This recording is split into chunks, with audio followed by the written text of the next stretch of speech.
sebelah. Yang ada kan nggak yang mempunyai penglihatan yang berkurang atau nggak bisa melihat ke depan, boleh maju ke depan. Aman semuanya ya? Tidak bisa melihat ke depan? Ya. Oke, Ogi, kenapa hari ini agak ngantuk? Kenapa? Kurang tidur, Pak. Ya, kurang tidur. Baiklah, nggak apa-apa. Rais, sudah siap pembelajaran hari ini? Oke, baik. Baik, anak-anak sekalian, sebelum mengawali pembelajaran ini, siapa yang mau memimpin berdoa? Yuk, silakan ketua kelasnya, pimpin berdoa.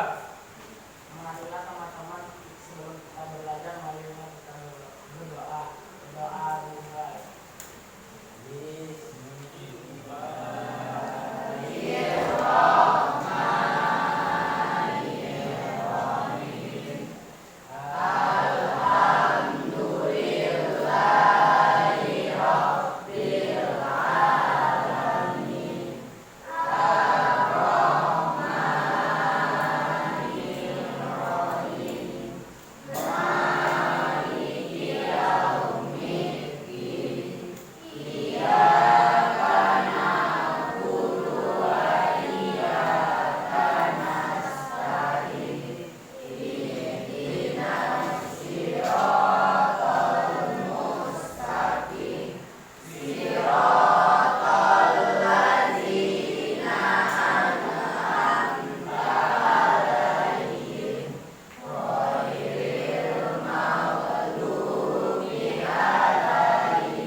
Kemarin kita melakukan pembelajaran, namun kelas kita masih gaduh. Ketika gaduh, apa yang terjadi? Pembelajaran kita bisa berjalan dengan baik?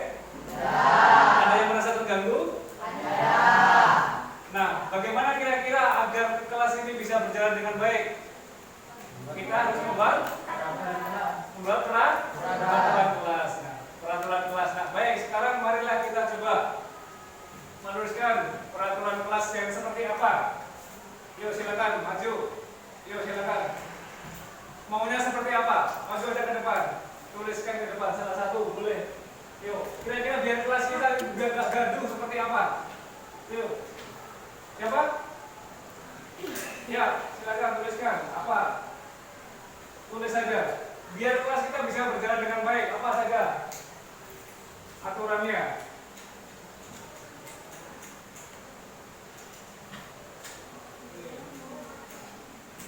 Boleh, yang berikutnya boleh. Ada sepedanya mana? Nah, tidak harus ganti-ganti, boleh. Yuk, nah. Agar berjalan dengan baik kelas kita, ayo. Siapa? Ayo maju langsung aja. Yuk, silakan. Tidak ada yang salah. Biar kelas kita kan kita meyakini bahwa kelas kita bisa berjalan dengan baik. Tidak ada? Oke, tidak ada isinya.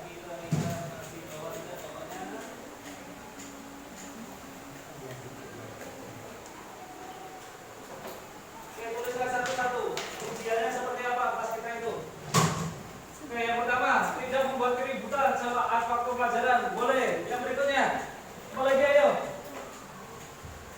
Ayo yang kemarin itu misalnya datang terlambat, mengganggu enggak?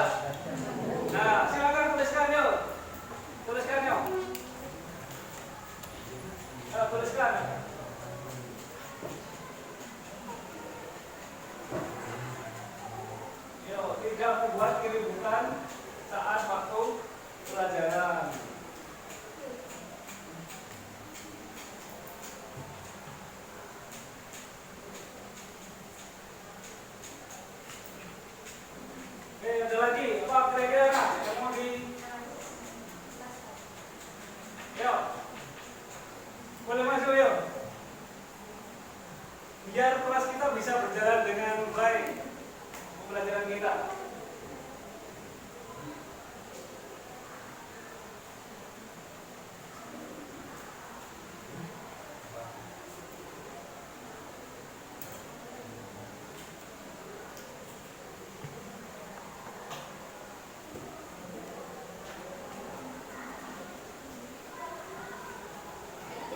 Boleh, boleh nggak apa-apa.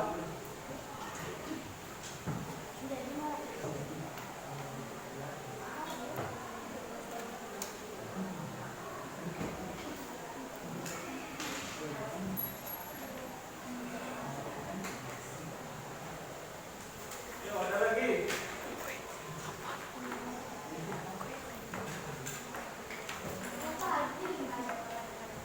Yuk, boleh teman terus lagi.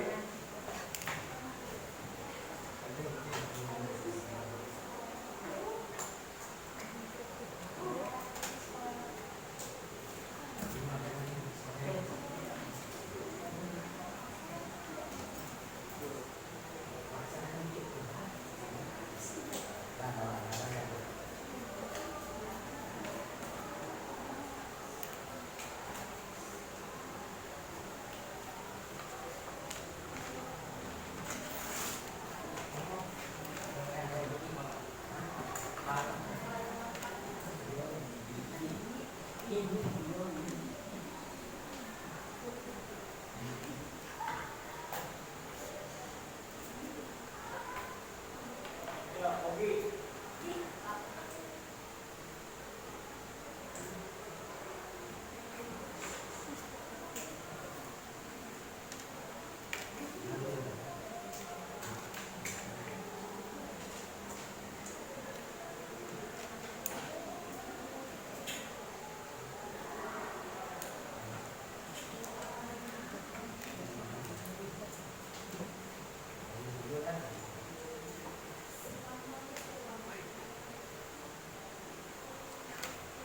Yuk, coba lagi.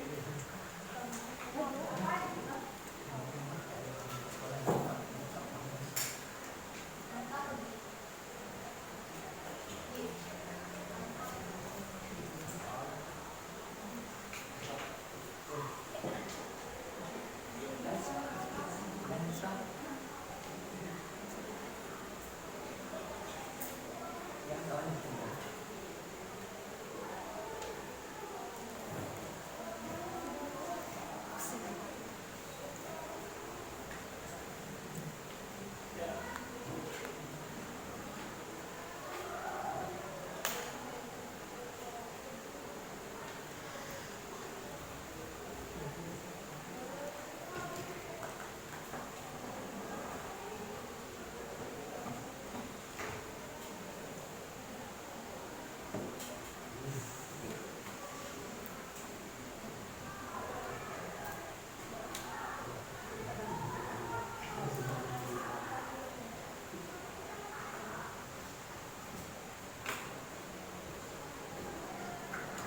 Baik, yuk. Alhamdulillah kita sudah banyak keinginan supaya kelas kita bisa berjalan dengan baik. Namun kalau kita lihat ini masih berupa seperti dengan kata tertib atau aturan. Bagaimana kalau kita ini menjadi sebuah nilai? Tahu nilai itu? Nilai adalah sesuatu yang kita anggap benar. Misalnya kalau Anda menggunakan helm itu karena apa kan? Kalau menggunakan motor diwajibkan menggunakan helm. Tujuannya apa? Keselamatan. Nilainya adalah nilai keselamatan. Paham nggak? Kalau Anda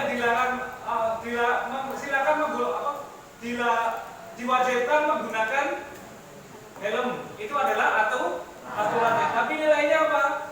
Keselamatan. Nah, sekarang kita cari. Kalau ini tidak membuat keributan, itu kira-kira nilainya apa? Kenyamanan. Oke. Memperhatikan guru saat sedang menjelaskan. Sopan. Apa lagi selain sopan? Menghargai.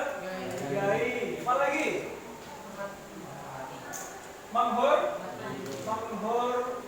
mati. Oke. Sopan, menghargai, menghormati. Itu adalah berkaitan tidak mengganggu teman dalam pelajaran sama dengan menghormati. Melaksanakan tiket kelas. Apa? Bukan kewajiban. Nilainya apa? Kenyang, kebersihan atau kenyamanan. Nyaman kalau bersih itu nilainya. Nah, berikutnya tidak boleh memakai sepatu di dalam kelas. Kenyamanan sama ya. Selalu memperhatikan kebersihan kelas. Kenyamanan nilainya. Selalu memperhatikan kebersihan kelas sama kenyamanan. Tidak makan di dalam kelas. Menghormati, menghargai dan sopan. Memakai atribut sekolah. Yang lengkap. Kenyamanan. Masuk ke kelas sesuai dengan jadwal. Ketertiban. Atau nilainya adalah menghargai. Sama ketertiban ada menghargai juga.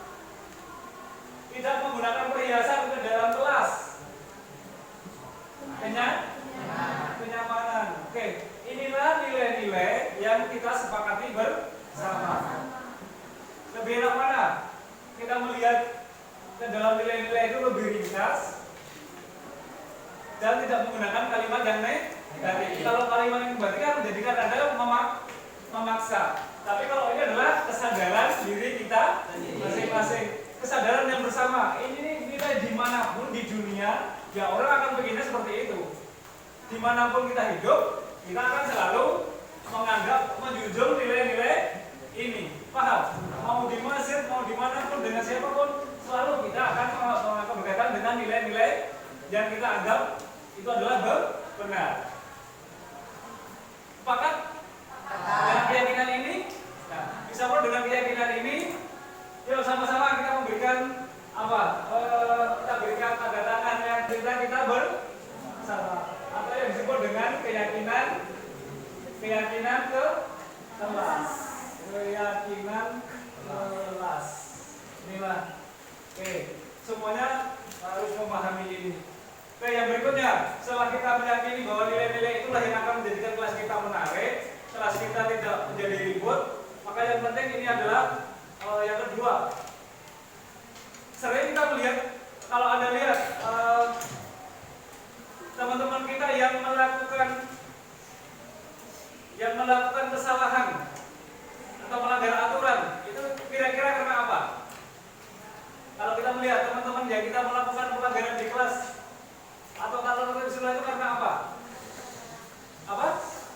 Kurang kesadaran. Yang berikutnya, apa sih teman-teman kita yang melakukan pelanggaran itu karena apa? Atau karena bukan? Kalau Anda mau tertib itu karena apa? Anda mau menggunakan baju seragam itu karena apa? Karena takut akan apa? Karena hukuman. Anda takut karena hukuman. Anda mau belajar kelas supaya juara satu karena ingin apa? Karena mendapatkan penghargaan. Hukuman dan penghargaan. Coba sekarang kalau kita balik, kita itu melakukan sesuatu bukan karena hukuman. Kalau tidak ada hukuman, apakah Anda mau masih berlaku baik? Yakin masih. Buktinya kalau Anda sudah tidak di sekolah, ada tata tertib, Anda melanggar peraturan.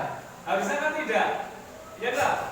Nah, makanya jangan mulai hari ini bagaimana sih kita memasukkan diri kita itu untuk bisa menjadi hal yang positif, memotivasi diri kita masing-masing. Kan kesadaran kita itu yang susah. Jadi kita melakukan sesuatu bukan karena penghargaan, bukan karena hukuman, tapi karena kita menyadari bahwa itulah nilai yang kita sadari dan kita akan menjadi seperti apa yang kita inginkan. Sudah beberapa temanmu sudah melakukan itu. Nah, itu yang memotivasi, yang mendasari kita melakukan sesuatu. Yang paling bagus mana? Kalau hukuman dan penghargaan itu berasal dari luar diri kita. Yang paling bagus adalah sesuatu itu yang memotivasi adalah dari dalam diri kita sendiri. Coba sekarang kita bayangkan. Sekarang anak-anak coba genggamlah sesuatu. Kita berpasangan. Yang sebelah kanan menggenggam sesuatu. Yuk. Yang sebelah kanan silakan menggenggam sesuatu. Yuk. Sudah? Yang sebelah kanan. Ini sebelah kanan, sebelah kiri. Berpasang-pasangan. Coba sekarang suruh itu barang yang digenggam itu adalah barang yang berharga. Jangan sampai orang itu tahu. Jangan sampai orang itu merebut barangmu karena itu sangat berharga dalam hidup Anda. Coba digenggam. Terus berusaha yang sebelah kiri meminta untuk membukanya. Coba. Coba. Dirayu, dibujuk, diancam. Coba. Coba. Ayo coba dibayar ini. Ayo tak jangan dia temennya. Coba. Siapa? Coba. Ayo. Digenggam terus yang satu merayu. Ayo dibuka sampai lihat itu apa gitu. Bersuat tenaga. Ayo. Bisa? Bisa membukanya? Tidak. Sekarang kalau dibalik, yang tadi meminta untuk membuka sekarang dibalik. Sekarang dibalik. Temennya gantian. Kalau tadi yang meminta membuka, sekarang ada yang menggenggam. Yuk dibalik. Silakan dilakukan. Silakan dilakukan satu aja yang Anda genggam. Barang yang berharga terus berusaha untuk membuka itu. Sudah? Ayo cepat lakukan. Ayo lakukan. Ayo yes, gantian deh. Ayo yes. Ayo. Bayangkan barang yang berharga itu. Bayangkan barang berharga itu. Bisa membukanya? Nah, kenapa tidak bisa membukanya? Ketika Anda tadi menjadi orang yang menggenggam, yang bisa membuka itu siapa? Diri sendiri. Nah, gini artinya bahwa yang memotivasi kita itu untuk melakukan sesuatu ya diri kita sendiri. Yang mengontrol diri kita itu adalah diri kita sendiri. Bukan orang, bukan aturan. Anda mau berbuat sesuatu, mau datang terlambat, mau datang tepat waktu, itu yang mengontrol adalah diri kita masing-masing. Itulah yang disebut dengan motivasi internal, intrinsik atau internal yang ada pada diri kita masing-masing. Jadi bukan karena orang lain. Berikutnya, ketika temanmu melakukan sesuatu itu ternyata ada kebutuhan yang tidak terpenuhi. Ada kebutuhan yang tidak terpenuhi, maka dia melakukan sesuatu. Misalnya, Anda itu karena di sini pengen, Anda berkeinginan untuk paling yang ribut, itu kira-kira pengen dia apa? Anda yang di kelas itu merasa paling ribut, itu karena apa? Pengen dihargai. Maka itu karena tidak di rumah bisa jadi atau di mana nggak pernah dihargai. Maka di sekolah lah berusaha untuk dihargai oleh orang lain. Maka berbicaralah dengan keras dan seterusnya itu. Itu adalah yang dengan selain itu adalah kebutuhan dasar manusia. Apa kebutuhan akan mempertahankan hidup. Orang akan berusaha untuk itu. Maka ketika itu apa yang dilakukan? Banyak orang mencuri makanan, mengambil makanan yang ternak karena pengen berusaha untuk mengambil hanya orang lain. Itu teori berkaitan dengan teori pemenuhan kebutuhan. Oke, yang berikutnya nak, dari kesalahan-kesalahan tadi itu sesungguhnya kita bisa melakukan apa yang disebut kita mengontrol diri kita masing-masing. Apa yang kita lakukan? Yang pertama, Anda harus memposisikan diri kita bukan sebagai yang dihukum, paham? Bukan yang dihargai. Lalu bagaimana memposisikan diri kita adalah sebagai seorang yang bisa mengelola diri Anda sendiri, yang disebut manajer. Apa yang Anda lakukan? Ada 3 hal. Yang pertama apa? Memvalidasi tindakan salah. Tindakan yang Anda lakukan melanggar tata tertib itu betul-betul salah atau tidak? Sadari dulu, itu tindakan salah atau bukan. Bagaimana Anda menanyakan ke diri Anda, oh ternyata saya itu salah, saya datang terlambat. Yang kedua, setelah memvalidasi, yang berikutnya adalah Anda melakukan yang distabilkan emosi. Menstabilkan emosi. Bagaimana caranya? Anda menghibur diri Anda sendiri.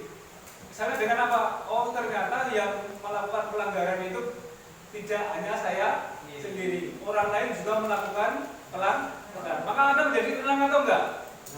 Maka yang berikutnya adalah menjadi tenang. Itulah yang disebut dengan menstabilkan emosi. Yang ketiga yang paling penting, setelah Anda tadi menyadari kesalahan, terus menghibur dirimu, maka yang berikutnya adalah berusaha untuk mengganti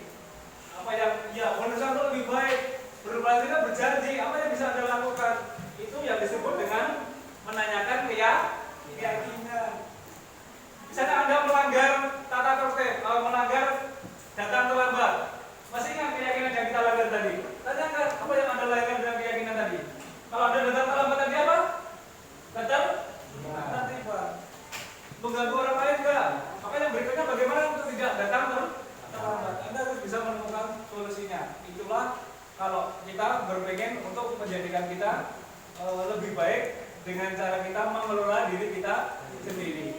Namun Anda tidak perlu takut, guru juga mempunyai hal yang sama, nanti akan memperlakukan Anda dan disebut dengan segitiga restitusi. Jadi yang akan kami sampaikan yaitu mengenai budaya positif. Benar kata Pak Trisno, sedikit bertentangan dengan yang disampaikan oleh Bu Ranti tadi, tapi tujuan kita di sini adalah satu, kita ingin bagaimana sekolah kita akan memiliki iklim ekosistem belajar yang lebih baik, yang lebih positif, sehingga kita sebagai guru akan mampu menuntut potensi yang dimiliki anak kita, memiliki potensi yang dimiliki oleh anak kita dengan lebih maksimal. Dan tentunya saja, maksudnya adalah hukuman yang diberikan itu hanya bersifat sementara. Tetapi tidak menunjukkan motivasi intrinsik dalam dirinya. Maka bersama-sama kita pelajari bersama mengenai budaya positif. Oke, next. Oke. Sebelumnya sangat penting bagi kita untuk membuat keyakinan kelas, sehingga kita bisa memaksimalkan kehadiran kita di sini. Oke, ada yang mau memberi masukan? Kira-kira keyakinan kelas yang bagaimana yang akan kita pertahankan dalam, kalau bisa dalam 1 jam materi saya bersama Pak Trisno, dan kalau bisa sampai sore nanti. Jangan dong. Mohon maaf Bu, nanya. Beda ya? Saya besok. Sampai sore kan kita ada kegiatan Pembelajaran artinya sampai 1 jam ini ya. Kita Maaf sebelumnya mengapa disebut dengan keyakinan? Oke, boleh dijawab? Ya. Kenapa disebut dengan keyakinan? Karena harapannya adalah kita sama-sama meyakini bahwa nilai-nilai yang kita anggap itu tadi positif itu, kalau murid meyakini maka dia akan melakukan apa yang menjadi nilai itu. Kalau makanya kita sama-sama keyakinan agama kita. Kalau kita meyakini agama kita, maka kita akan melakukan apa yang ada di dalam agama itu. Kira-kira kalau saya seperti itu. Jadi intinya memunculkan motivasi intrinsik dalam diri kita.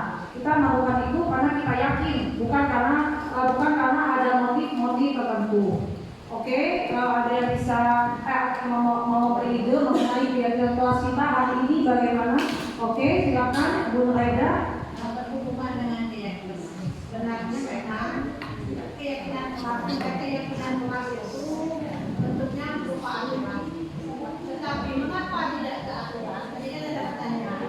Kalau berbicara mengenai aturan itu sudah tergambar beban yang harus betul-betul kita ini. Belum apa sudah diatur begitu. Tapi sebenarnya memang itu bahannya. Dengan bahasa keyakinan itu diperhalus, jadi kita merasa nyaman saja sebenarnya. Ada muncul kesepakatan yang harus betul-betul kita lalui dalam masa tertentu. Nah, keyakinan kelas ini bukan hanya di dalam pembelajaran kita untuk siswa saja, tapi dalam suatu kegiatan juga itu ada keyakinan kelas. Keyakinan kelas, jadi keyakinan kelompok kalau dia ada bentuk kelompok. Iya, demikian. Jadi nanti kita akan benar sekali apa yang disampaikan oleh Ibu Roida berkaitan dengan keyakinan kelas kenapa berperaturan. Dan nanti Bapak Ibu nanti akan disaksikan bagaimana perbedaan antara hukuman tata tertib dan keyakinan kelas. Itu nanti akan ada di situ di penyampaian kita berdua. Baik, kita lanjutkan ke keyakinan yang pertama. Agar proses ini bisa berjalan baik, karena kita meyakini apa? Agar tidak saling mengganggu dan seterusnya itu. Menjaga ketertiban kelas. Oke, menjaga ketertiban kelas, kebaikannya atau nilai universalnya apa? Salah. Oke. HP di silent. Tidak ribut di kelas. Memenangkan guru saat mengajar. Mending catat aja dulu, nanti baru kita Ya, terima kasih masukannya. Tolong, operator. Terima kasih Ibu Sumadia. Menjaga ketertiban kelas dengan tidak ngobrol dan HP silent. Oke, bagus. Tambahan lagi?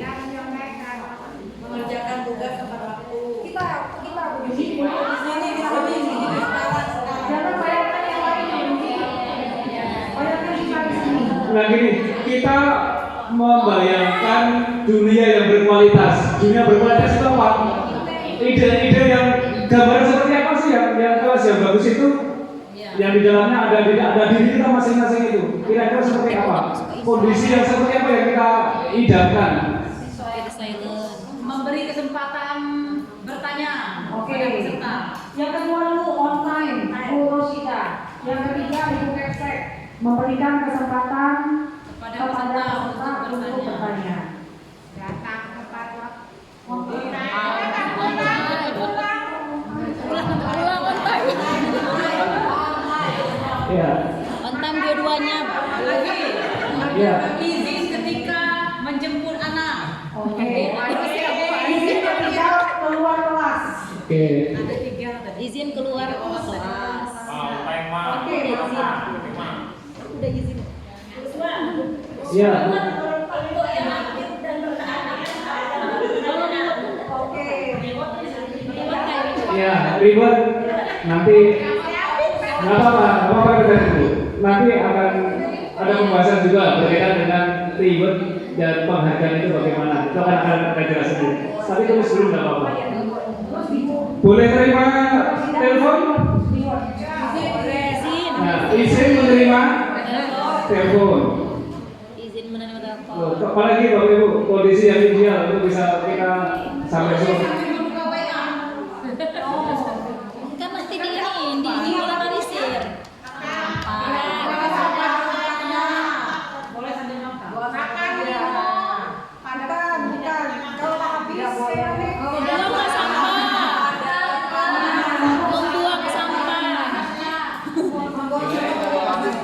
Menjaga kebersihan. Menjaga kebersihan. Oke, sudah cukup? Ada lagi? Oke.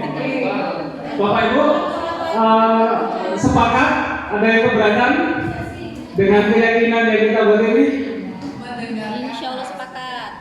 Oke. Mendengarkan hal tersebut.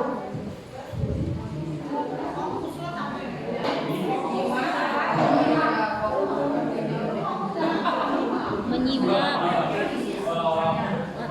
Oke. Baik. Bapak Ibu, inilah keyakinan yang kita buat bersama-sama, bukan aturan yang kita buat secara berdua. Yang harapan kita agar kelas ini bisa berjalan dengan baik sesuai dengan tujuannya, seperti apa yang sudah disampaikan oleh kita berdoa tadi pagi dengan Pak Sahal, bahwa tujuan kita adalah untuk mencapai kualitas pembelajaran baik untuk diri kita di kelas maupun sekolah maupun dalam dunia pendidikan. Insya Allah dengan adanya keyakinan kelas ini akan menghasilkan suasana yang kondusif atau budaya positif akan terwujud. Kita simpan, nanti akan kita evaluasi di akhir pembelajaran. Selanjutnya saya akan berikan kesempatan untuk Bu semua untuk melanjutkan pembelajarannya. Oke, jadi keyakinan bahwa tadi akan kita evaluasi kembali nantinya ya. Nah, sekarang kita ke materi.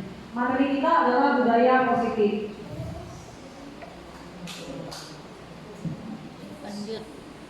Lanjut. Oke, apa sih budaya positif itu? Dan bagaimana contoh penerapan yang telah kita lakukan? Oke, next lagi. Nah, budaya positif di sekolah itu adalah nilai-nilai dan kebiasaan-kebiasaan sekolah yang berpihak pada peserta didik agar mereka dapat berkembang menjadi pribadi yang kritis, penuh hormat dan bertanggung jawab. Makanya penting sekali bagi kita untuk menyepakati, meyakini bersama-sama dengan peserta didik.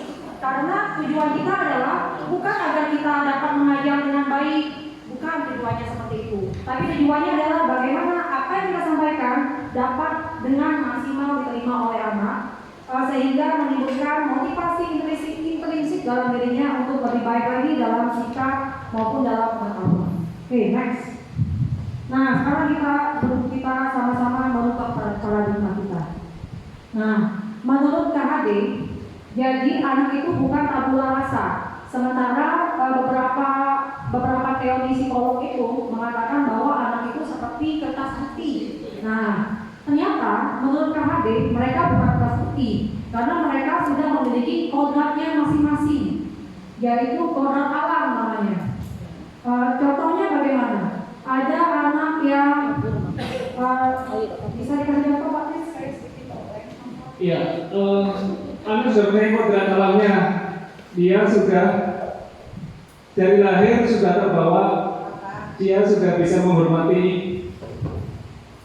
orang tuanya, walaupun dia hanya samar. Apa contohnya? Misalnya dia meminta sesuatu ke orang tuanya, dia dengan bagian misalnya menangis atau menepuk pundak, atau kalau yang masih bayi beberapa yang dia belum itu ya, itu menepuk atau memegang orang tuanya. Itu kan bagian dari sopan santun, cara mereka berdialektika dengan orang tuanya walaupun mereka belum mempunyai bahasa tubuh. Nah, tugas kita, mereka sudah mempunyai sopan santun. Tugas kita sekarang itu hanya menebalkan saja kodrat-kodrat yang sudah ada, itu kita tebalkan saja melalui proses pendidikan.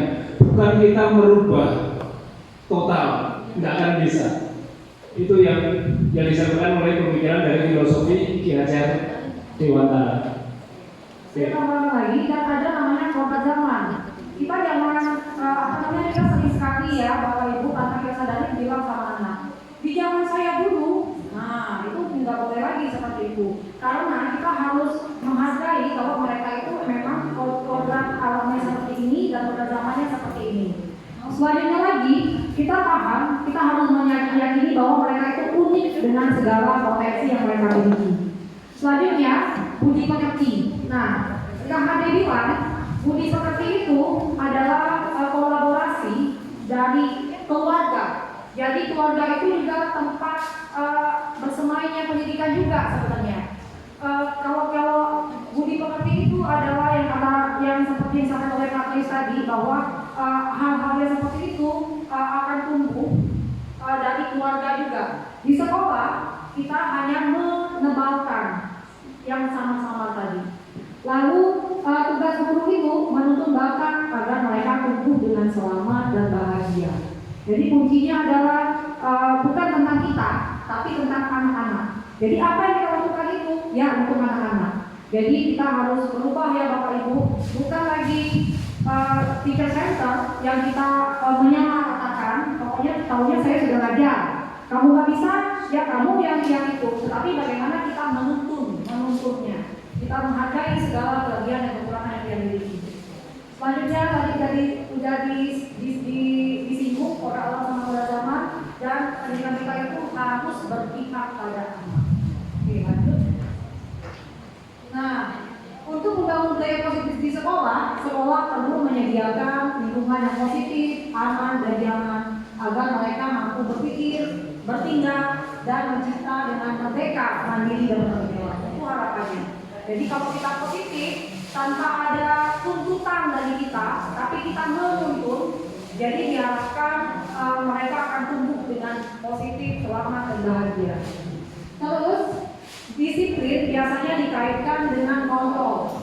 Nah, dalam hal ini kontrol guru menghadapi murid, karena seringkali dengan kalau kita tahun sebelumnya, cara paling mudah mendisiplinkan siswa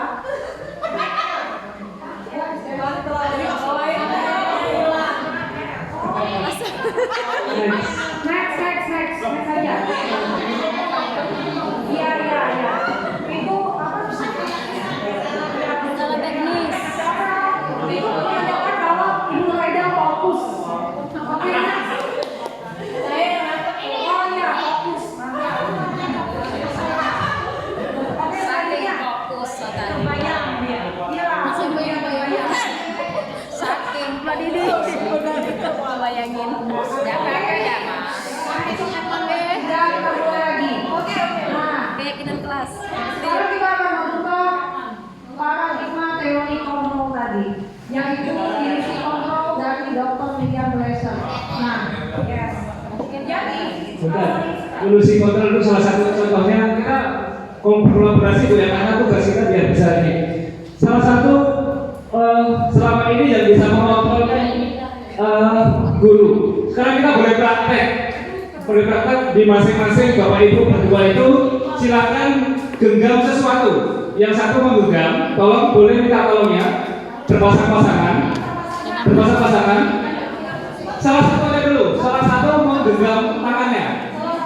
Salah satu menggenggam tangannya dan di dalamnya ada sesuatu. Oke. Oke. Sudah? Ya. Yang satunya yang tidak menggenggam, rayulah, bujuklah atau ancamlah. Barang itu adalah barang yang berharga. Bagi hidup Bapak Ibu, barang itu adalah barang yang berharga. Kalau Bapak Ibu kehilangan, Bapak Ibu akan merasa sedih atau susah. Sekarang, yang sudah Bapak Ibu bayangkan, barang itu sangat berharga sudah. Yang satu tadi temennya, silakan bujuklah, rayulah, ancamlah temenmu untuk bisa membuka apa yang dia genggam. Silakan, silakan, saya berikan waktu.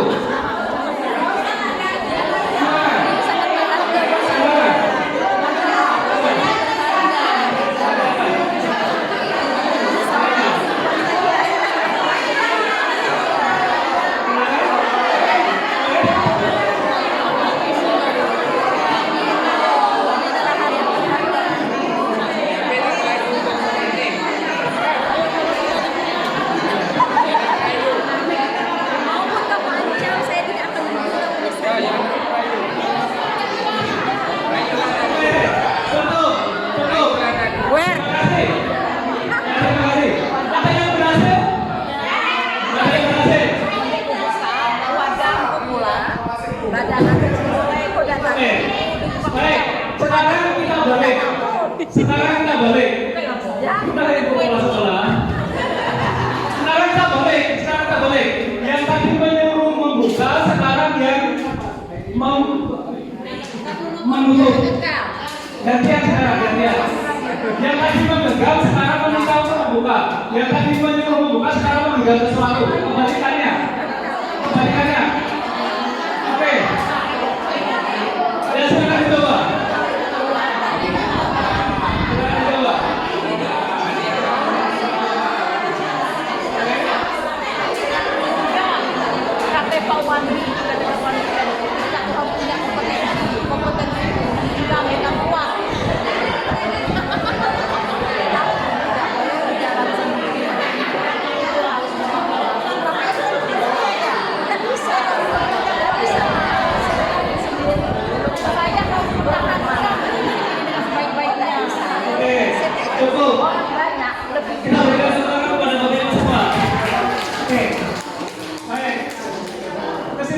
Bapak Ibu ada yang berani menyimpulkan bahwa yang bisa mengontrol itu sebetulnya siapa?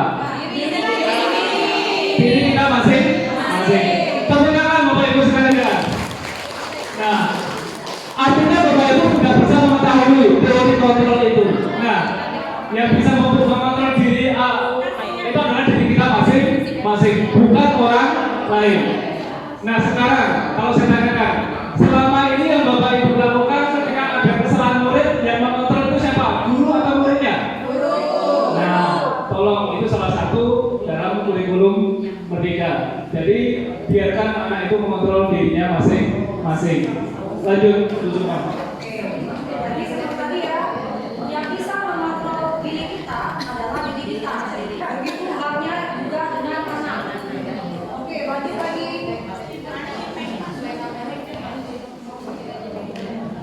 Jadi, ilusi guru mengontrol murid itu hanyalah ilusi aja. Itu tidak benar sebenarnya. Yang dapat mengontrol murid itu, ya murid itu juga. Selanjutnya, ya, kita sering beranggapan bahwa kritik dapat membuat orang merasa bersalah dan menguatkan karakter. Itu juga ilusi ya. Selanjutnya, ilusi bahwa semua penggunaan positif efektif dan bermanfaat. Artinya selama ini kita merasa bahwa kita sudah memberikan reward, itu termasuk penggunaan positif kan termasuk reward ya. Itu adalah hal yang bermanfaat. Ternyata tidak juga. Selanjutnya, kita juga berilusi bahwa orang dewasa itu memiliki hak untuk memaksa. Jadi kita sebagai orang dewasa seringkali memaksa. Next. Nah, oke, sekarang saya mau lihat. Sekarang kita lihat sama-sama tabel di kiri sama tabel di kanan. Ada yang mau memberi pendapat mengenai tabel yang di sana?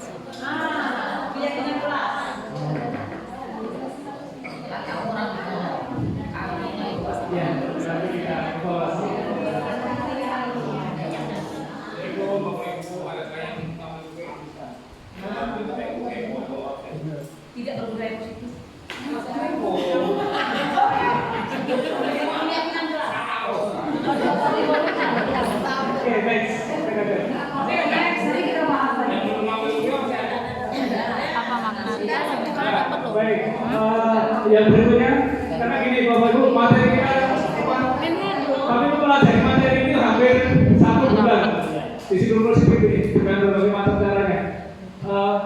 Jadi nanti walaupun ini hanya sekilas, nanti insya Allah akan memberikan dampak yang baik pemahaman Bapak Ibu. Kalau Bapak ingin yang lebih, nanti silakan ikut CGP.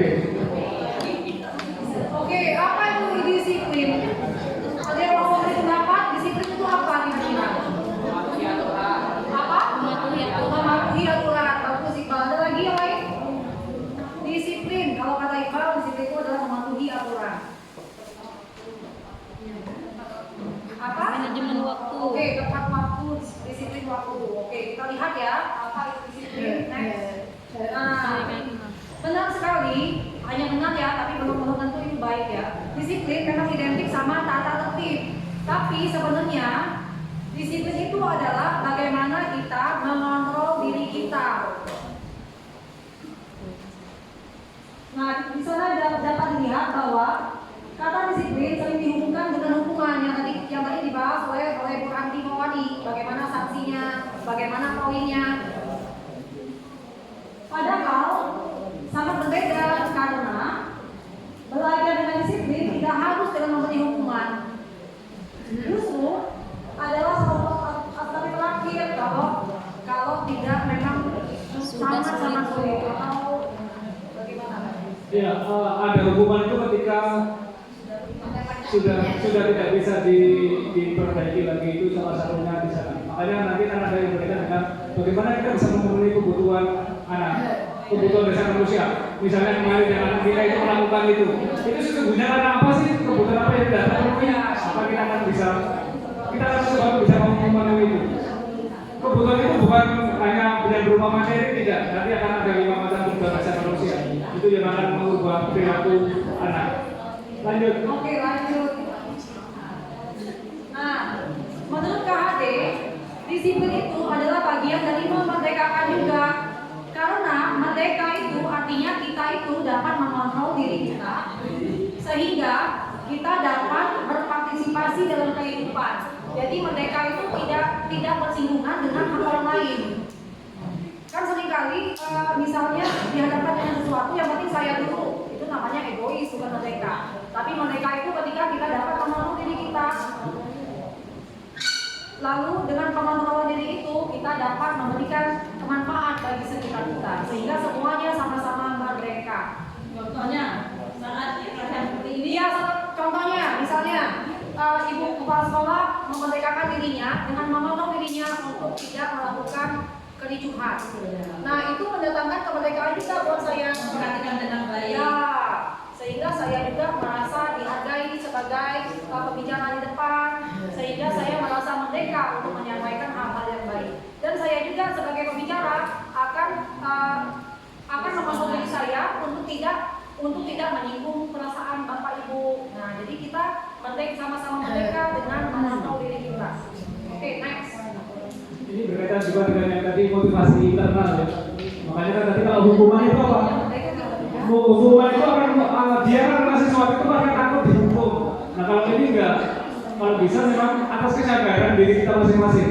Dan ini sifatnya akan lebih lama. Kalau hukuman itu sifatnya hanya jangka pendek. Ketika ada aturan ketika di SMP 2 dia mau melakukan, begitu keluar tidak sesuai dengan itu. Oke, lanjut.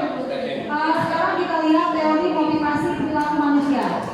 Nah, ini yang dibahas hukuman tadi ini.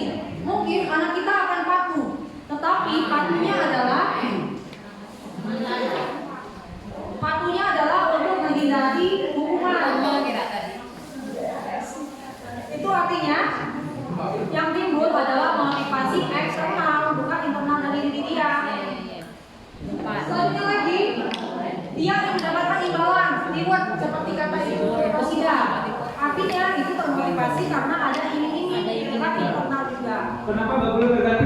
Misalnya ada juara 1, yang juara 1 kan akan senang, yang juara 2 dia akan merasa gagal. Dan ada beberapa dan juara itu hanya 1, 2, 3, sedangkan murid kita 35. Berarti akan lebih banyak yang merasa gagal. Mengapa itu? Kenapa kita tidak boleh berikan reward. Kalau memberikan penghargaan dalam bentuk ucapan apresiasi masih diperlukan. Tapi kalau reward itu akan menjadikan orang yang tidak mendapatkan justru akan bukan semakin baik. Itu. Oke, selanjutnya kita lihat untuk menghargai diri sendiri bisa sesuai harapannya. Itu yang dikatakan sebagai memiliki motivasi internal. Yang artinya tujuan disiplin positif kita tercapai. Artinya dia tumbuh dalam dirinya. Saya harus bagaimana? Saya akan menjadi seperti apa? Itu punya motivasi internal di dalam dirinya. Next. Nah, ini yang kita lakukan itu tunjukkannya ke sini. Kita berkomitmen, semua wali kelas, semua guru berkomitmen untuk membuat peraturan kelas. Dari aturan kelas itu tumbuh yang namanya keyakinan kelas, yaitu nilai-nilai kebajikan universal yang kita sepakati bersama. Dan nilai itu akan termuncul lingkungan positif yang kita bentuk. Jadi tidak bisa cuma kepala sekolah aja yang membahas mengenai lingkungan positif. Tapi ternyata sekecil apapun usaha kita itu akan sangat membantu dalam menciptakan budaya positif di sekolah kita. Jadi saya bertanya kepada Bapak Ibu semua, apakah kita mau membantu budaya positif di sekolah kita? Orang tua, apakah mau? Jadi kita semua berkomitmen untuk menciptakan budaya positif di sekolah kita dengan memulai langkah kecil, yaitu membuat aturan kelas. Lalu, tapi bukan kita yang buat aturan kelas, anak-anak yang kita sepakati bersama. Lalu muncullah keyakinan kelas, yaitu nilai-nilai. Jadi nilai-nilai itu akan mereka terapkan di mana saja mereka berada, karena mereka sudah meyakini nilai-nilai itu. Nilai-nilai universal itu tidak sebatas pada nilai-nilai agama. Banyak kalau kita itu berarti sekarang nilai-nilai kita itu ya berarti dengan profil pelajar Pancasila salah satunya itu termasuk ada 9 nilai-nilai yang lainnya. Oke, coba semua kembali ke yang tadi yang di awal tadi itu sudah berupa nilai-nilai belum yang tadi? Oke. Nanti ada yang lagi. Bapak kita bisa melihat apakah yang kita buat itu sudah belum. Oke, next Iqbal.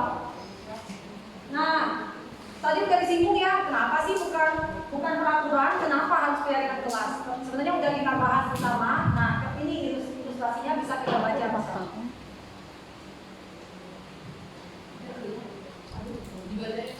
Oke, saya bacain ya. Intinya aja.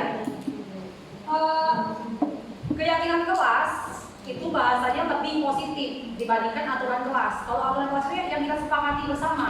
Dan seperti kata Bu Aida, dengan ada kata-kata aturan itu menambah bebannya Bu Aida. Nah, kalau keyakinan itu adalah bentuk positifnya, nilai-nilai kebajikannya dari aturan tadi.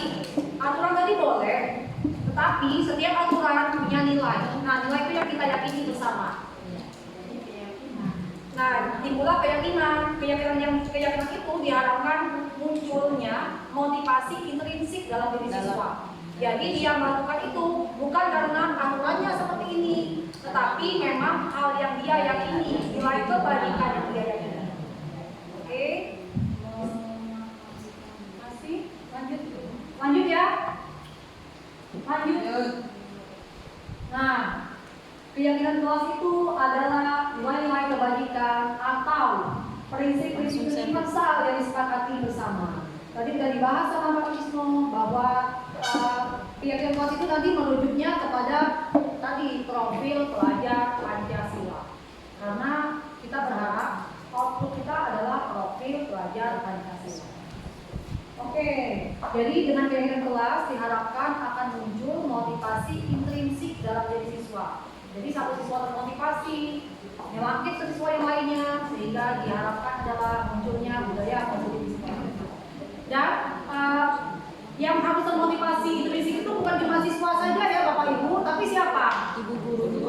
Nah, ini juga jadi PR bagi saya. Bagaimana saya akan memotivasi diri saya untuk lebih apa Bu Her? Apa nilai keyakinan saya yang perlu ditingkatkan? Agar saya lebih apa lagi? Disiplin. Nah, agar saya lebih disiplin. Semoga niat baik saya yang realisasi. Buat ini Bu Her. Iya, karena dari sisi psikolog juga nggak berubah kan selama ini sudah bisa tersebut, sudah diperpatukan di tempat umum karena intrinsipnya memang nggak muncul begitu ikut ini maaf, TGP agak ada rasa mau ke sana. Nah itu harapan kita. Ya, lanjut.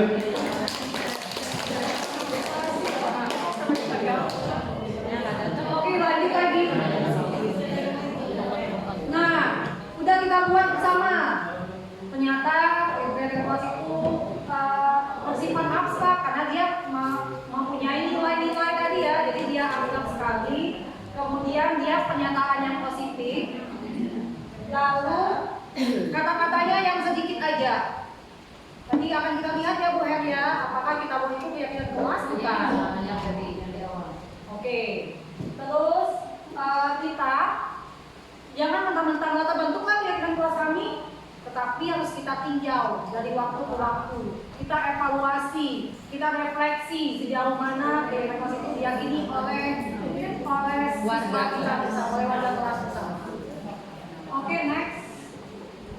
Nah, ayo kita bahas sama-sama. Jadi, udah disinggung sama Bu Herlina bahwa ada aturan kelas sama ada keyakinan kelas ya. Nah, kita akan melihat yang kita buat tadi sebenarnya apa. Nah, contohnya seperti ini. Yang kita buat tadi peraturan, keyakinan. Oke, jadi kita akan mengerucut lagi aturan kelas itu akan kita tarik ke nilai-nilainya. Oke, bagus. Sekarang kita lihat ini dulu ya sebagai latihan ya.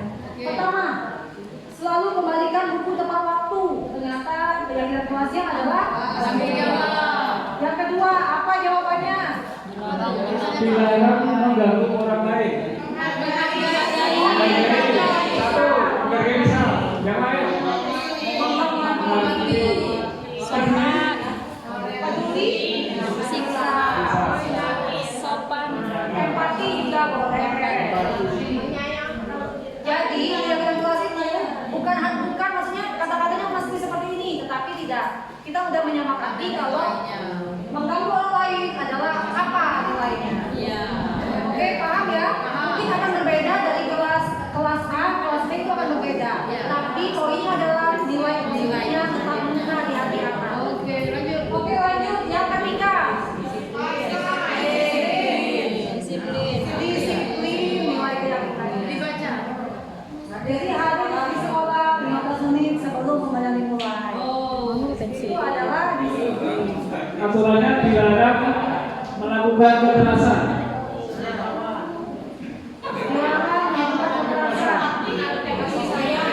Kasih sayang, cinta kasih, ya sama. Menyayangkan sama aja.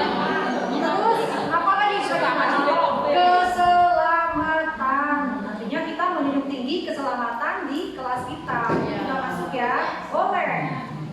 Kayak kita pakai helm, keselamatan kan nilainya. Oke, next. Dilarang menggunakan narkoba. Ya, Pinter mereka itu. Iya. betul. Pergantian atau antri.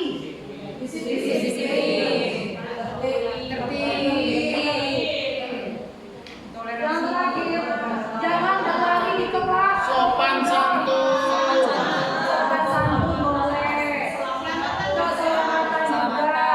Nah, jadi ada yang bisa menyimpulkan ternyata yang kita buat di awal tadi adalah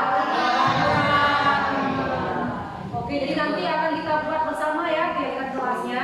Oke, next dulu Pak. Nah, ini contohnya. Contoh penerapan keyakinan kelas. Jadi pertama, kita sebagai guru, sebagai orang dewasa itu akan membimbing siswa kita untuk membuat keyakinan kelas. Lalu mungkin kita dengan metode seperti apa, siswa menulis dan menempelkan hal-hal yang baiknya yang diharapkan. Nah, nilai itu kita sepakati bersama. Dan jangan lupa sebagai guru kita harus mengevaluasi bagaimana perjalanan keyakinan kelas yang kita buat. Oke, next. Nah, kalau bisa tuh ada tanda tangannya, yang artinya disepakati bersama. Oke, next lagi. Nah, Bu Ranti boleh lihat, karena kita sedikit bertentangan dengan tadi, sama juga dengan guru BK. Jadi kita bisa menemukan solusi bersama, win-win solution. Bagaimana menciptakan budaya positif kita. Oke, jadi menurut teori yang kami pelajari bahwa hukuman sama penghargaan itu pengaruhnya hanya jangka pendek. Terus penghargaan itu tidak efektif dan dia juga merusak hubungan. Baik, saya coba nih, yang berkaitan dengan dihukum oleh penghargaan. Ini tadi yang menjadi usulan dari Ibu Rosida tadi memberikan reward. Nah, kenapa demikian? Ternyata reward itu satu, itu berpengaruh dalam jangka pendek dan jangka panjang. Hanya berjangka pendek, ketika tidak ada reward, maka mereka tidak melakukan. Ketika tidak ada uang eskulnya tidak jalan. Nah, itu salah satu contohnya. Ditanya yang diharapkan adalah rewardnya. Misalnya juga OSN nggak ada uangnya, nggak berjalan. Tapi insya Allah kami ya walaupun setengah tetap berjalan oleh OSN. Penghargaan menghukum. Nah ini penghargaan menghukum yang tadi sudah saya ceritakan. Ketika penghargaan bagi yang juara 1 dia akan merasa senang, tapi bagi yang juara 2 dan seterusnya dia akan terhukum. Jadi bukan merasa senang, bahkan iya, malah merasa dia merasa rendah, bukan termotivasi. Apa mau mengejar itu enggak? Males kalau tidak menang hanya itu saja. Nah itulah kenapa penghargaan itu menghukum. Yang berikutnya ketiga adalah penghargaan mengurangi ketepatan. Ya. Tadi ketepatannya berkurang. Ketepatan apa ya? Yang tujuan dari penghargaan itu kan maunya kita bisa termotivasi, menunjukkan motivasi intrinsik, tapi tidak demikian. Penghargaan tidak efektif sudah tadi diceritakan. Tidak pada sampai tujuannya adalah penghargaan itu agar orang lain termotivasi. Ternyata tidak, karena yang menang hanya satu dan itu saja. Penghargaan merusak hubungan. Iya, kecewa, jealous. Ya, merusak hubungan antara yang tidak mendapatkan maupun yang mendapatkan. Yang sudah disampaikan oleh Bu Nuraida. Berikutnya. Oke. Nah ini sekarang kita akan menilai yang kita lakukan itu adalah hukuman atau konsekuensi. Tetapi saya maunya kita tidak rebut-rebutan jawab, tapi kita gunakan kesepakatan kita yaitu berbicara ketika mengangkat tangan. Oke, yang hukuman pertama dulu. saya tanya. Bedanya hukuman dan konsekuensi. Nanti ya, mohon maaf. Nah yang pertama, mencatat 100 kali dalam buku kalimat saya tidak akan terlambat lagi.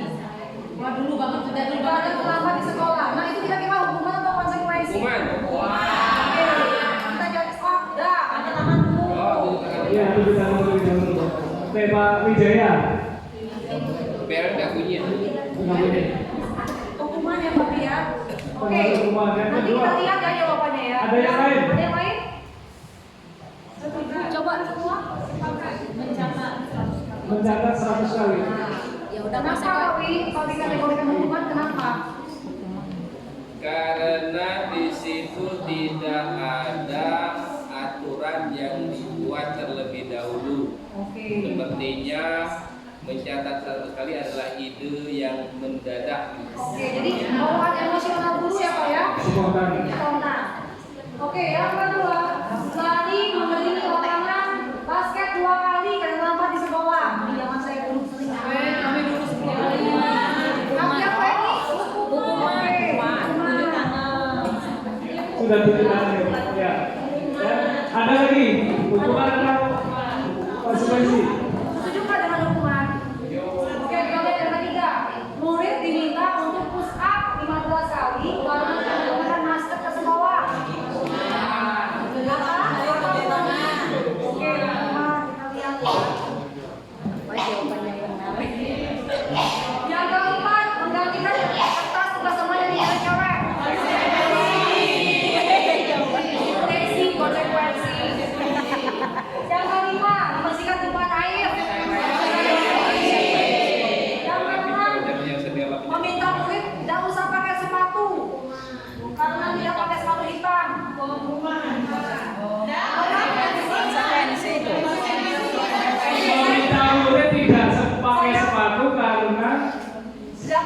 stop. Saya mau tanya Bu Ranti aja. Bu Ranti hukuman atau konsekuensi?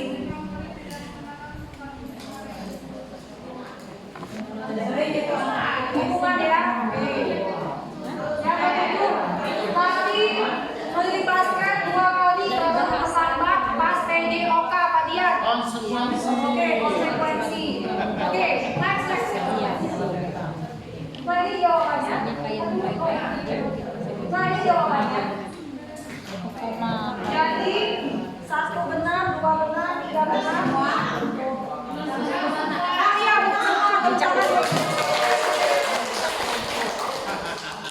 oke, lanjut ya. Artinya secara langsung Bapak Ibu sudah paham beda hukuman sama konsekuensi. Saya mau tanya lagi. Kira-kira menurut Bapak Ibu apa beda hukuman sama konsekuensi? Tapi apa yang beda Pak Wi, hukuman sama konsekuensi? Tadi kan Pak Bagus pengantar awal. Saya Ibu. Oh ya. Kalau hukuman itu sesuatu yang diberikan tidak connect dengan kesalahannya, Tidak mendasar. yang konsekuensi itu connect dengan kesalahan yang dilakukannya. Bisa tidak bikin PR, disuruh dia berumput, itu hukuman. Tapi kalau dia menumpahkan air di lantai, disuruh ngepel, itu konsekuensi. Jadi ada dasarnya ya. Ada hubungan akibat. Ya, kalau hukuman itu lebih kepada spontanitas ya. Spontanitas. Sedangkan kalau konsekuensi itu bagaimana upaya untuk menggantikan apa yang dia lakukan.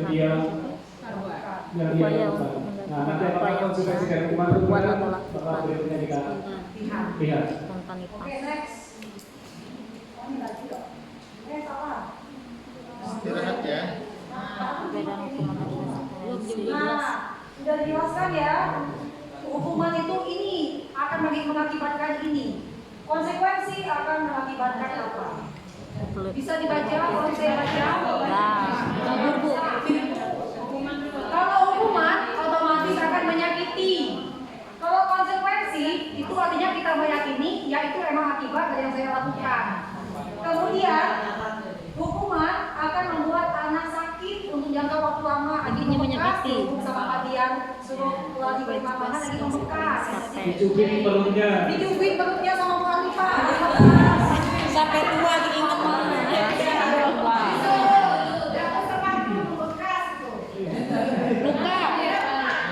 Nah, kalau konsekuensi mungkin dia tidak nyaman disuruh ngepel tadi, tapi jangka waktunya pendek. Karena dia sadar, oh tadi disuruh ngepel karena memang salah saya.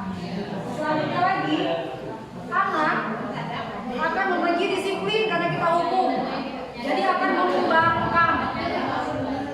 Kalau konsekuensi dia akan menghargai disiplin. Artinya, oh saya nggak mau lagi seperti itu. Nggak akan lebih berhati-hati dia menumpah air karena capek disuruh ngepel. Nah, selanjutnya, kalau hukuman sifatnya paksaan. Sedangkan konsekuensi itu tadi kata Pak Wi tadi stimulus respon, sebab akibat. Next, kalau hukuman mendorong anak menyakiti diri sendiri karena kata Pak Rilis dia tidak identitas gagal, merasa salah terus kayak Anto tadi salah terus, seperti Anto salah terus. Nah itu akibat dia dihukum. Selanjutnya, kalau konsekuensi mendorong anak akan mudah menyesuaikan diri. Lalu akan memunculkan konsep diri yang buruk kalau dia hukuman, konsep diri yang baik kalau dia konsekuensi. Selanjutnya, anak itu akan belajar menyembunyikan kesalahan. Jadi dia melakukan berbagai cara biar tidak ketahuan, itu namanya adalah hukuman. Oke, bisa dilihat ya bedanya Bapak Ibu ya. Oke, next.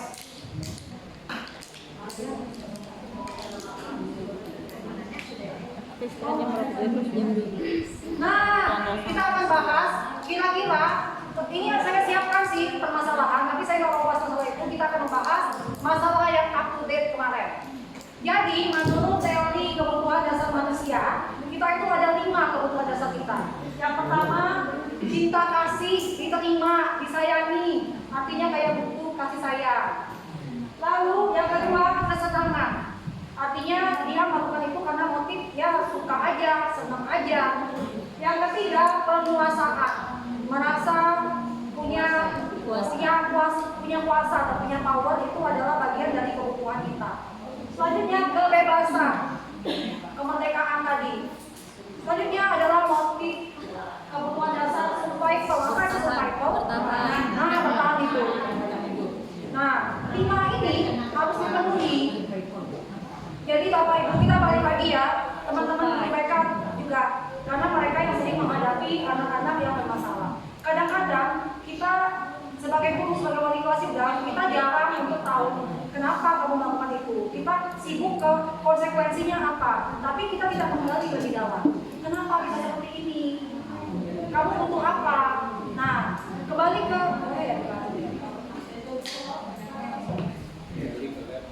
langsung bertanya. Oke, saya tanya guru BK aja. Menurut guru BK, kejadian yang update kemarin kira-kira karena mereka apa? Ada yang Kebutuhan yang tidak terpenuhi. Yang mana yang terpenuhi? kita kasih bisa Kita Oke, kasih. kita kasih. Wali kelasnya bilang itu akibat dari kita kasih yang tidak terpenuhi. Oh ya. Oke, cinta kasih ya. Jadi mereka melakukan itu bukan karena ada motif ingin survival bertahan hidup, karena ingin sepatu itu bagus, tetapi rupanya hanya karena kekurangan cinta kasih tadi. Jadi dengan tahu apa kurangnya mereka, kita berharap dapat menyelesaikan masalah mereka. Next. Jadi hubungannya apa dengan kebutuhan itu? Dengan apa kaitannya ketika bagaimana upaya untuk menangani permasalahan atau identitas yang gagal tadi. Jadi dengan mengetahui itu kita dapat memilih tindakan tidak maju yang tepat untuk masalah tadi. Nah, penting. Sekarang saya mau tanya, kita refleksi diri kita. Ternyata selama ini kita kan tahu kita itu sebagai guru memiliki peran kontrol. Nah, yang mana yang kita lakukan? Apakah yang sebagai penghukum? Apakah kita sebagai pembuat merasa bersalah? Kayak kata Pak Nis, beliau sudah merefleksikan dirinya, ternyata mereka adalah pembuat merasa bersalah. Atau kita sebagai teman, atau kita pemantau, atau kita manajer. Saya bedakan sedikit dulu. Kalau kita sebagai penghukum, tadi kamu tadi aja begini, market terus dari dibilang teman-teman dia bukan dia. Lalu kalau kita merasa bersalah, kami ada kesian gini kayak Monica udah kesian pakai ibu teh ngurus sekali. Oke, kayak gitu ya. Next, sebagai teman lebih lembut lagi. Ya Allah, kami yang benar lah. Bahasanya lebih lembut. Besok pagi jangan kayak dia kilo, kesian ibu ngurus sekali. Nah, kayak gitu. Punya kayak apa? Punya persuasif, membujuk itu sebagai teman. Lalu kita sebagai pemantau itu, misalnya gini, kamu tadi kenapa terlambat? Karena terlambat, kamu hukumannya ini ya, kamu kerjakan pulang sekolah, ibu tahunya ada di ibu. Nah, di pemantau itu kita mengilas balik kesalahan mereka, tapi habis itu kita kasih konsekuensi. Nah, ini nih top posisi sebagai manajer. Di manajer kita lanjutkan.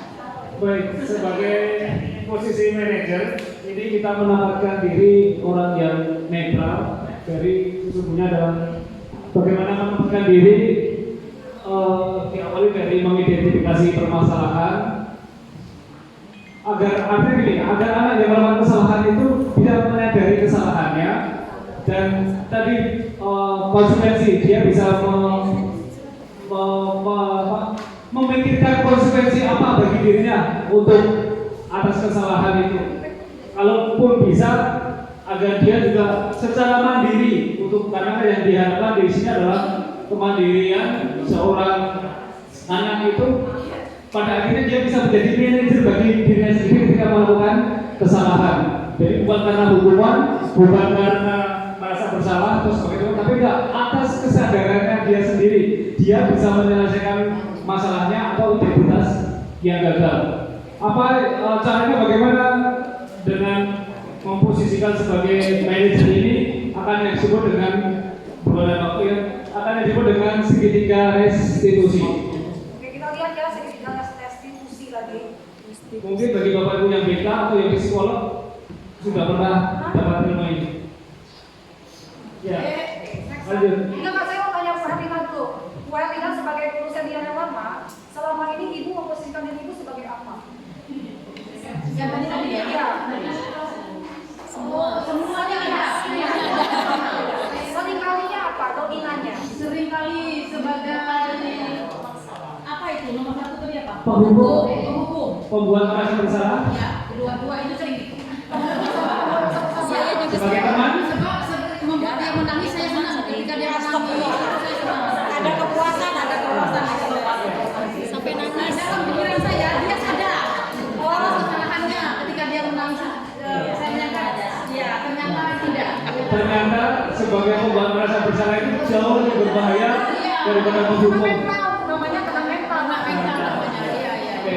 Kenapa ada kasusnya kemarin berada? Jadi Bapak Ibu di halaman semuanya ini kita dapat kita belajar untuk memposisikan diri kita sebagai manajer. Oke, next. Nah, untuk dapat memposisikan diri sebagai manajer, kita harus belajar dengan namanya restitusi. Jadi, restitusi itu adalah menciptakan kondisi bagi murid untuk memperbaiki kesalahan mereka sehingga mereka bisa kembali ke kelompok mereka dengan karakter yang lebih kuat. Artinya dia menyadari ini salah sehingga timbul motivasi intrinsik dalam dirinya untuk lebih baik lagi, Memperbaiki memperbaiki kesalahannya. kesalahannya. Contoh apa Bu? Bagus, lanjut ya. Atau mau komentar? Oke. Sehubungan dengan kasus anak saya. Oke. Ya. Dari sebelum jatuh ke anak, dari awal kemarin, ini mungkin perasaan saya saja. Saya ada sebagian yang sudah menjustice. Ya. Memang saya ikhlas. Kalau kita betul-betul memahami anak sesuai dengan kebutuhan ya. Jadi mungkin maksud saya nanti ketika kita betul-betul menerapkan aturan untuk anak kita tadi, betul-betul untuk pertimbangan.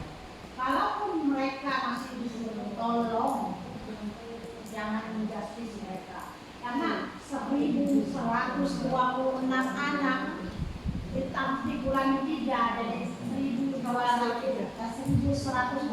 anak, kita akan melihat bagaimana anak 3 tadi. Nah ini adalah tugas penting kita.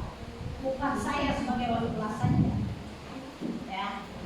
Nah ini nih bagaimana polemik inilah yang betul-betul harus kita pikirkan sesuai dengan apa kita pelajari hari ini. Ya, ini tantangan kita. Nah, kami minta upaya apa? Ya, bagaimana kita? Oke, Tidak mungkin. Iya. Oke. Terima kasih pertanyaan dan masukan untuk kita semua. Nanti akan kita bahas di sana. Tapi biarkan saya menjelaskan mengakhiri materi saya dulu. Ya. Bentar. Ini sudah jam 12. Enggak bakalan belum. Kita lanjut dulu ya. Ya, Jadi lanjut. sampai ada suara azan. Karena ini sebentar lagi udah ya restitusi. Nah, ini jadi restitusi. Bukan untuk menebus kesalahan, tapi untuk belajar dari diri sendiri. Dari kesalahan, sorry. Kemudian memperbaiki hubungan. Lalu tawaran, bukan paksaan. Terus dia menuntut untuk refleksi, untuk melihat dalam dirinya. Selanjutnya, kita mencari kebutuhan dasar tadi ya, seperti yang disampaikan oleh Bu Raida. Lalu dianggap merupakan cara yang paling baik untuk memperbaiki diri. Selanjutnya kita fokus ke karakter, bukan tindakan. Lalu kita fokus pada solusi, bukan masalahnya. Lalu kita itu berharap mengembalikan murid yang salah pada kelompoknya, seperti yang dimau oleh Bu Raida tadi. Tapi nanti kita bahas lebih lanjut. Oke, nah ini segitiga restitusi. Kita mulai dari mana? Ada 3 tahap. Ada 3 tahap. Kita mulai dari validasi tindakan yang salah. Artinya, kalau kita mengenali tindakan yang salah, kita tanya dulu, kamu pasti punya alasan kan? Kenapa melakukan itu? Artinya apa? Artinya kita mendengar dari sudut pandang mereka. Jadi penting sekali tahap pertama itu adalah validasi tindakan yang salah. Sehingga yang bilang oh iya saya salah itu bukan gurunya, bukan justifikasi seperti kata Guru Aida tadi, tetapi bagaimana dia merunut kronologinya sehingga dia menyimpulkan oh saya salah. Lalu setelah mereka tahu mereka salah, kita angkat sedikit, kita bilang oke, setiap orang pasti melakukan kesalahan, termasuk saya juga. Kamu tidak sendirian yang melakukan kesalahan, banyak orang juga melakukan hal yang sama. Distabilkan kondisinya bahwa bukan satu-satunya itu dia merasa yang terhukum itu bukan dia, agar tadi kondisinya dinaikkan. Iya. Lalu yang ketiga, baru kita menanyakan keyakinan. Lah tahu anak pulang aku dia salah, terus kita sudah menenangkan dirinya, terus kita balik lagi. Jadi keyakinan kelas yang mana yang kamu langgar? Atau jadi apa solusinya untuk masalah ini? Nah, kita memberikan tawaran kepada mereka untuk bagaimana. Jadi bukan kita yang nyuruh. Jadi habis ini kami minta maaf lah kayak gitu dulu, kami langkah kayak Nio. Nah, bukan seperti itu. Tapi dari dia, tawarannya dari dia. Oke, kita paham. Jadi untuk jadi seorang manajer kita harus menerapkan segitiga restitusi untuk menghadapi siswa kita yang bermasalah. Oke, terima kasih. Oke, mau bertanya? Iya. Baik, kita pertanyaan Bu Presiden.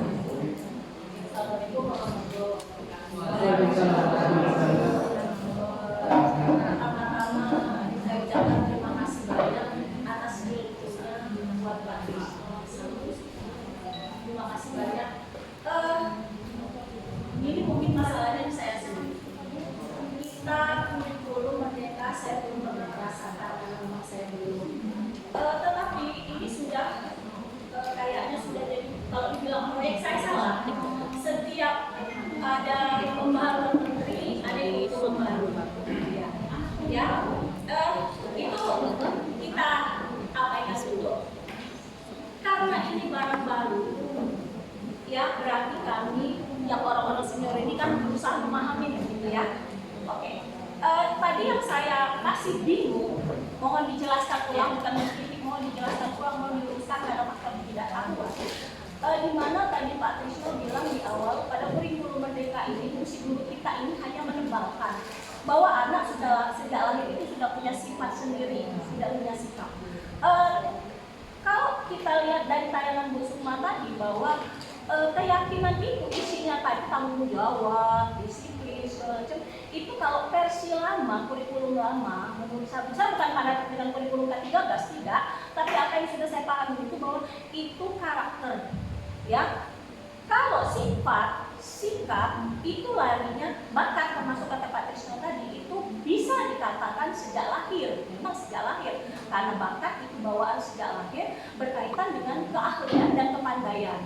Ya, bakat itu larinya ke pengetahuan parsial dan non parsial. Mungkin kalau saya otak kiri otak kanan dia pengetahuan lah, pengetahuan. Tapi kalau sifat kata Pak Krisno tadi sikap itu tidak dibawa dengan lahir, dari lahir sebenarnya memang ada sisi yang dibawa dari lahir. Tapi kalau sifat, sikap, karakter utamanya yang kita tadi ya, yang lainnya mengerucutnya nanti kepada keyakinan kata Sukma tadi, itu sebenarnya kebiasaan dari lingkungan, kebiasaan dari guru. Maka tugas guru menebalkan di sini adalah memberikan contoh sebenarnya pada kata keyakinan, bukan pada semuanya. Artinya kalau kata Pak Krisno bakat tadi saya kurang masuk.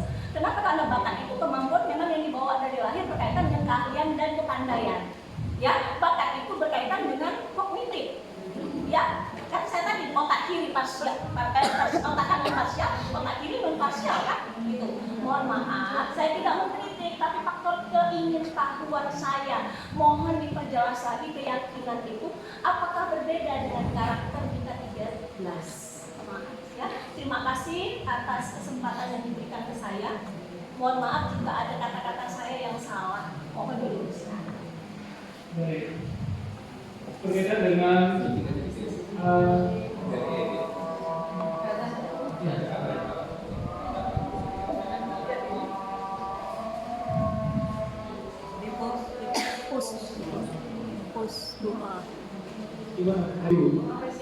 apresiasi dulu, baru itu nanti berikutnya muncul pertanyaan. Pertanyaannya cukup membuat saya harus berpikir. Ya. Ini memang di awal tadi saya mengatakan bahwa Kiai Jatiwanto itu bahwa guru adalah memfasilitasi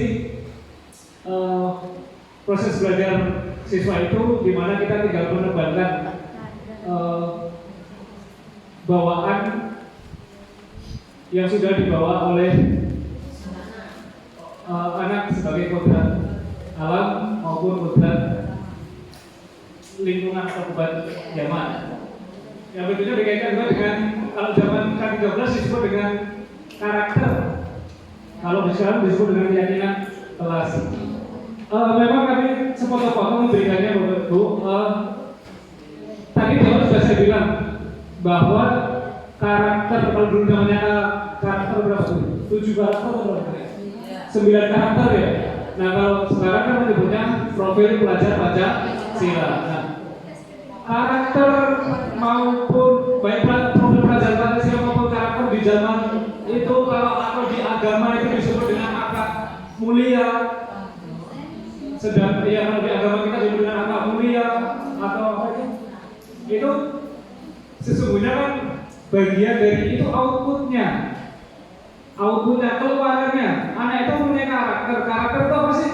Karakter adalah keyakinan yang dilakukan sehari-hari dan berulang-ulang. Itu kan menjadi karakter. Yang nampak itulah karakternya. Sedangkan keyakinan itu kan di dalam semua abstrak, nggak nampak. Nilainya, keselamatan itu kan nggak kelihatan. Yang selamat itu maksudnya apa? Tapi kalau karakter anaknya menggunakan helm, taat terhadap menggunakan helm, itu jadi ketahuan. Terbentuknya karakternya kelihatan. Baru dia jalan apa? Kalau kita biasa mau belanja hanya di toko sebelahnya kita pakai helm. Bahkan anak saya itu juga, Pak, kenapa nggak pakai helm? Padahal dekat kan gitu. Ya akhirnya kami pakai. Gitu. Itu bedanya antara karakter dan keyakinan. Kalau keyakinan itu sesuatu yang kita yakini, kalau karakter adalah output dari apa yang kita yakini yang dilakukan secara berulang-ulang. Maka proses kita adalah bagaimana dengan adanya keyakinan dulu bahwa itu yakin nilai itu adalah nilai yang kita yakini bahwa itu benar. Baik benar secara agama, benar secara budaya maupun benar secara lingkungan di sekitar kita.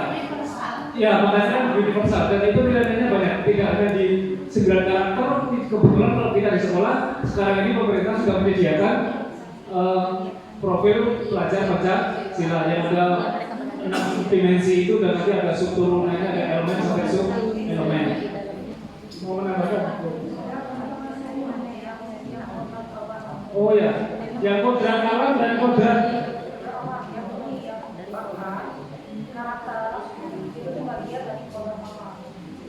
bakat dan karakter bagian dari kodrat alam. Ya kalau bakatnya itu kan memang sudah banyak dikatakan, itu hasil dari penelitian sebelumnya memang apa itu memang sudah bawaan orang. Kalau nggak apa namanya tidak punya bakat itu ya dipaksa kok nggak akan bisa. Makanya nantinya munculnya larinya ke pembelajaran dan diferensiasi, larinya agar itu jangan dipaksa anak yang tidak bisa nggak bisa gambar diminta ke itu larinya nanti ke pembelajaran diferensiasi yang akan kita bahas nanti setelah kita kodrat zaman itu apa saja ya, banyak. Salah satunya ya ada berkaitan dengan TIK, dengan handphone yang kita punya itu banyak mempengaruhi perilaku anak hari ini, karakter yang kita itu. Makanya kita mau nggak mau juga harus mengarah ke sana. Salah satu pemilik, makanya muncullah sekarang informatika kembali lagi menjadi pembelajaran. Saya tambahkan sedikit ya Bu Rosida. Kalau itu dia banyak jenisnya. Ada memang bawaan lahir dia seperti bakat, betul sekali Ibu bilang. Lalu karakter ya Bu. Karakter itu betul kata Bu Rosida, itu bagian dari kodrat alam, tapi tumbuh dari pola asuh rumah, tumbuh dari lingkungannya, tumbuh dari sosial budaya yang dia tempati. Nah, seperti itu Bu. Jadi menurut KHD, kodrat alam sama kodrat zaman itu memang sudah melekat di diri dia. Mungkin tadi salah intervensi aja, baik mungkin kami juga salah, mungkin menyampaikan bahwa itu bagian daripada bawaan lain. Tapi maksud kami bawaan lain itu adalah orang alam tadi, tidak terbagi-bagi atas beberapa bagian. Iya. Cuma sedikit saja. Kan karena itu ada anak yang lahir yang disebut tabula rasa, polos kertasnya. Tapi tugas guru adalah memberi coretan pada kertas itu. Ada lagi teori yang mengatakan bahwa dia sudah ada tulisan, tidak polos tetapi kabur, tapi tugas guru adalah bakat. Nah, untuk bakat dan minat itu bisa tumbuh karena pola asuh yang disebut semua itu dan pola lingkungan. Maka lingkungan bisa membentuk anak itu menjadi berbakat. Yang tadinya polos putih, tetapi karena dia di dalam lingkungan orang-orang itu. Contohnya si anak kita yang pemain gitar duet itu siapa kemarin? Zeza. Satu lagi. Restias itu lahir dari orang tua yang tidak berbakat, emak tidak berbakat, bapak tidak. Dia pun dari kecil tidak berbakat. Tapi karena lingkungan membentuknya, dia proses tidak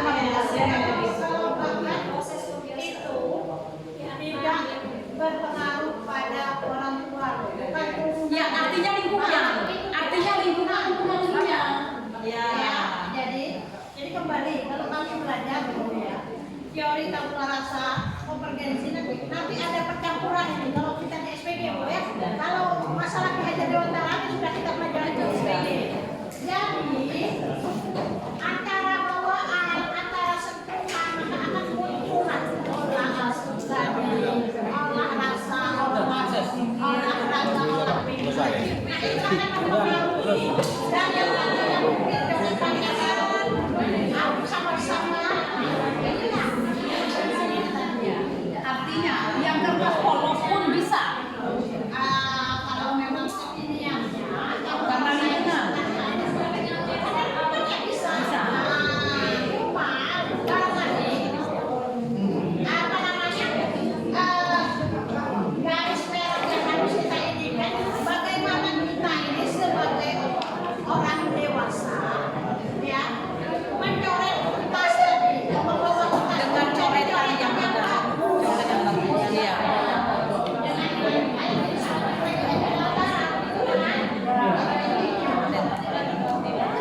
Oke.